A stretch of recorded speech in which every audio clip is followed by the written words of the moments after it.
Frères et sœurs, je vous salue. Alassane Ouattara, c'est fini. À tous les niveaux, le bon monsieur est coincé. Les députés ivoiriens, à l'ouverture de la deuxième et dernière session de leur mandature, et les hommes de Dieu sont montés au créneau. Concernant les députés, ils ont voulu, à l'occasion de cette dernière mandature, faire une déclaration publique. Cette déclaration-là devait avoir lieu à l'hémicycle. Cette déclaration était appuyée par le PPACI, le PDCI et les députés non inscrits. En l'occurrence, l'ex-premier ministre Pascal Affi-N'Guessan, Assalé Tumoko et bien d'autres. Dans cette déclaration, tout est dit. Un constat clinique très vrai, bien restitué. Alassane Ouattara avait fait un 4e mandat en complicité avec la commission électorale dite indépendante et la Cour constitutionnelle inféodée au régime RDR. Sans oublier certaines forces de défense et de sécurité. Mais ils n'ont pas accepté que ces députés-là puissent lire les déclarations. Mais je vais mettre la déclaration en bas de ma publication. Cette déclaration, elle est poignante. Il parle de terrorisme constitutionnel. On va d'abord écouter ces députés et après je vous reviens. Merci beaucoup de partager. Merci.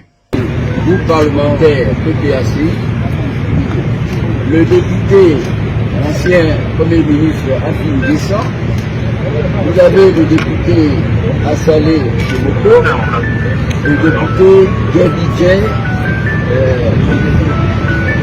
Olivier. Nous sommes là, nous venons de sortir de l'Assemblée nationale. Comme vous le savez aujourd'hui, c'est la session d'ouverture de la deuxième et dernière session de l'Assemblée. Et tous les députés que vous voyez ici avaient souhaité lire une déclaration relative au contexte politique que nous vivons, mais cela nous a été refusé. Et nous avons donc décidé de sortir de l'Assemblée pour venir nous adresser à vous, afin que le contenu de cette déclaration soit porté à l'opinion nationale et à l'opinion internationale. Le député président du groupe parlementaire PDCI.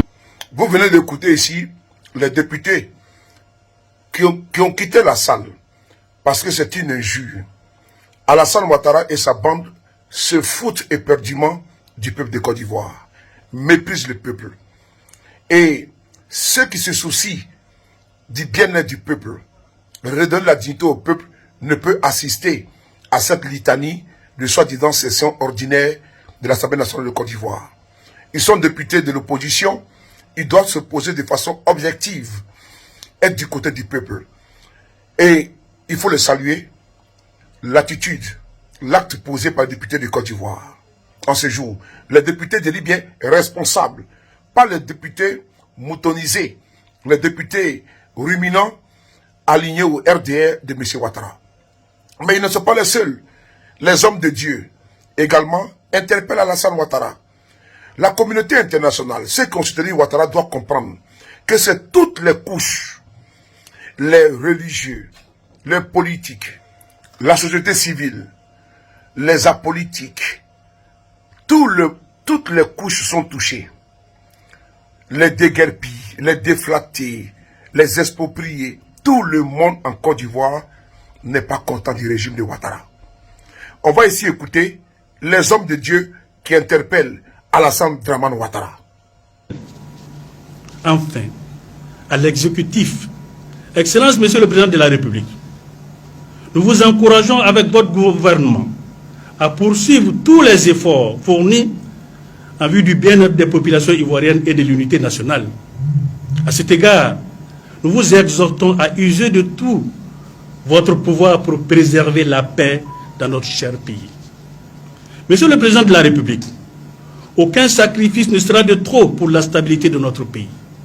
C'est pourquoi nous vous invitons à faire preuve d'empathie pour apprécier les circonstances actuelles afin de faire tout ce qu'il faut pour renforcer le calme et la quiétude dans la communauté nationale. C'est dit. Les hommes de Dieu également sont dans la danse. Ils interpellent Alassane Ouattara au nom de la stabilité, au nom de la paix, au nom de la cohésion sociale, Alassane Ouattara doit avoir de l'empathie. Oui, le mot est fort. Le mot est lâché, empathie. Parce que Ouattara n'a pas d'empathie. Ouattara, il n'a aucun sentiment. Alassane Ouattara, je ne sais pas s'il a une colère contre le peuple de Côte d'Ivoire. Mais sa gouvernance a été catastrophique, a été désastreuse à tous les niveaux. Ce ne sont pas les ponts ou le goudron biodégradable qui feront le bonheur des Ivoiriens. Ce n'est pas ça. Alassane Ouattara a piétiné toutes les valeurs. Il a mis l'indignité sur les Ivoiriens. Il a permis l'expropriation des Ivoiriens. Ouattara a permis le surendettement des Ivoiriens. Ouattara a divisé les Ivoiriens. Oui, c'est Alassane Ouattara qui a montré aux Ivoiriens qu'il doit s'unir parce que Ouattara a été le diviseur commun. Aujourd'hui, il a eu l'outrecuidance d'exclure l'ex-premier ministre, le président Guillaume Soro, le président Babo Laurent, le président Tidiane Thiam, le président Afi N'Guessan, et de se faire un boulevard pour un 4e mandat. Le peuple de Côte d'Ivoire, debout, fera barrage à la forfaiture d'Alassane Ouattara. Il n'y aura pas de 4e mandat dans notre pays parce que la Côte d'Ivoire n'appartient pas à Ouattara et sa bande. La patrie ou la mort, nous vaincrons.